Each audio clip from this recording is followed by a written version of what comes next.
जब भी आप सभी सिंघम जैसी, दबंग जैसी मूवी देखते होंगे तो आप देखते होंगे कि एक पुलिस वाले का क्या पावर है, एक सब इंस्पेक्टर का क्या पावर है।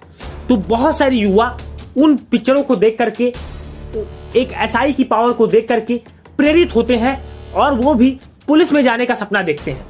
अगर आप सही तरीके से, सही मौके पर, सही जानकारी के साथ जाते हैं तो आपको पुलिस में भर्ती होने से, एक सब इंस्पेक्टर बनने से आपको कोई नहीं रोक पाएगा। तो आज हम जानेंगे कि आप एक सब इंस्पेक्टर, दरोगा कैसे बने, किन बातों का आपको ध्यान रखना है, कौन कौन सी चीजें आवश्यक है एक सब इंस्पेक्टर बनने के लिए। क्योंकि कहीं ना कहीं आपको ये चीजें बहुत अट्रैक्ट करती होंगी। पुलिस की वर्दी का एक अपना ही सम्मान है, एक अपना ही क्रेज है और हर युवा कहीं ना कहीं पुलिस विभाग में जाकर के देश सेवा करना चाहता है, पुलिस में अपने राज्य सरकार के अंदर काम करना चाहता है और पब्लिक की सहायता करना चाहता है। क्योंकि आप देखते हो एक एसआई का पावर किस तरह से वो चेंजेस लाता है।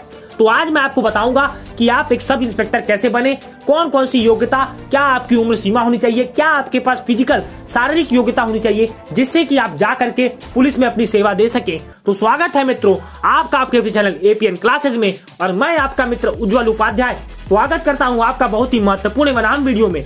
देखिए दोस्तों, जो युवा सीरियस होते हैं, जो युवा पुलिस में जाने को लेकर के बहुत सीरियस होते हैं, वो अपनी तैयारी को, अगर वो सब इंस्पेक्टर बनना चाहते हैं तो मैं आपको बता दूं वो अपनी तैयारी को 12वीं के बाद ही शुरू कर देते हैं। क्योंकि वो अपनी फिजिकल की तैयारी, रिटन की तैयारी इस तरीके से करते हैं जिससे उनका एग्जाम पहले अटेम्प्ट में, पहले प्रयास में ही निकल जाए, उनको कोई भी समस्या ना हो। जैसा कि आपको पता है कि समय पर हर राज्य सरकार अपनी पुलिस विभाग की भर्ती के लिए सब इंस्पेक्टर की वैकेंसी निकालती है, जो कि आपकी 2000 से लेकर के 5000 के बीच में, इससे ज्यादा भी आती है वैकेंसी। तो आप यहां पर जाकर के sub inspector, as a sub inspector आप पुलिस विभाग में, पुलिस डिपार्टमेंट में सर्व कर सकते हैं। सबसे पहले जान लीजिए, पुलिस विभाग में जाने के लिए आपके पास जो न्यूनतम योग्यता होनी चाहिए एक सब इंस्पेक्टर बनने के लिए, वह है bachelor degree in any stream with no percentage bar. आप आर्ट से हो, साइंस से हो, कॉमर्स से हो, इंजीनियरिंग किया है, मेडिकल किया है, इससे कोई मतलब नहीं है। आपके पास बस बैचलर डिग्री होनी चाहिए किसी भी स्ट्रीम से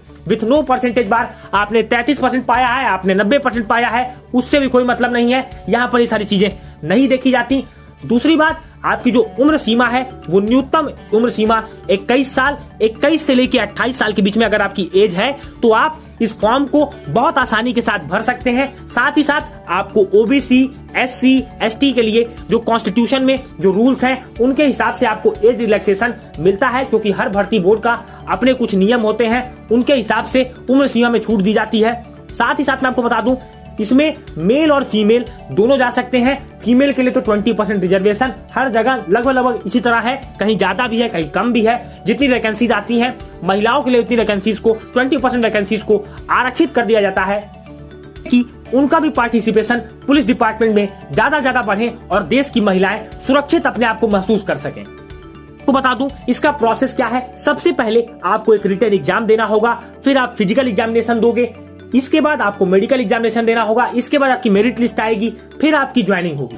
तो आइए एक एक करके जानते हैं एग्जामिनेशन पैटर्न को।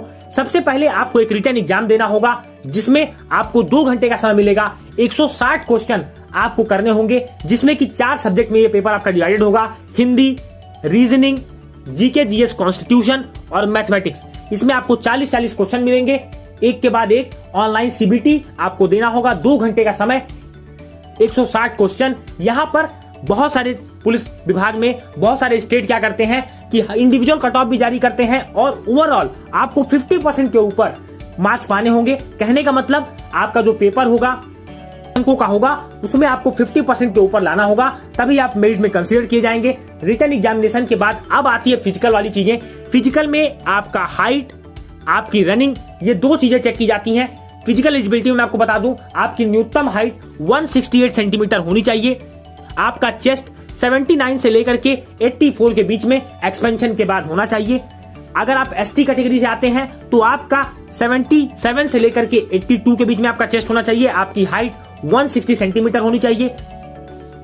इसके साथ ही साथ आपको जो दौड़ लगानी है मेल कैटेगरी वालों को, वो लगानी है 4.8 किलोमीटर इन 28 मिनट्स। अगर आप इतना करते हो तो आप फिजिकल आपने रिटर्न पहले ही क्वालिफाई कर लिया, फिर आप फिजिकल के बाद आपका मेडिकल एग्जामिनेशन होगा, इसके बाद आपकी मेरिट लिस्ट आएगी और आप as a sub inspector join कर पाओगे। अगर आप महिला हो, अगर आप फीमेल कैटेगरी से आते हो तो आपके लिए हाइट जो रखी गई है वो 152 सेंटीमीटर रखी गई है।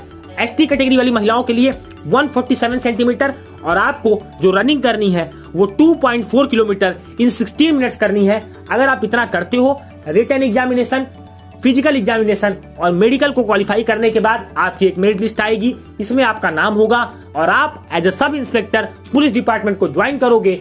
2 स्टार आपको मिलेंगे। पुलिस विभाग में जाने का एक बहुत ही सुनहरा अवसर है, अपने भविष्य को उज्जवल बनाने का एक बहुत ही अच्छा तरीका है। तो दोस्तों, उम्मीद है कि ये महत्वपूर्ण जानकारी आपको समझ में आई होगी। आप जा करके पुलिस डिपार्टमेंट में सर्व करोगे और पुलिस के इस वैकेंसी को ज्यादा लाभ उठाओगे। आप सभी सब इंस्पेक्टर का फॉर्म भरोगे और देश सेवा के लिए अपने आप को प्रेरणा दोगे, देश सेवा के लिए अपने आप को समर्पित करोगे। तो मिलेंगे दोस्तों अपने अगले वीडियो में, तब तक के लिए थैंक यू।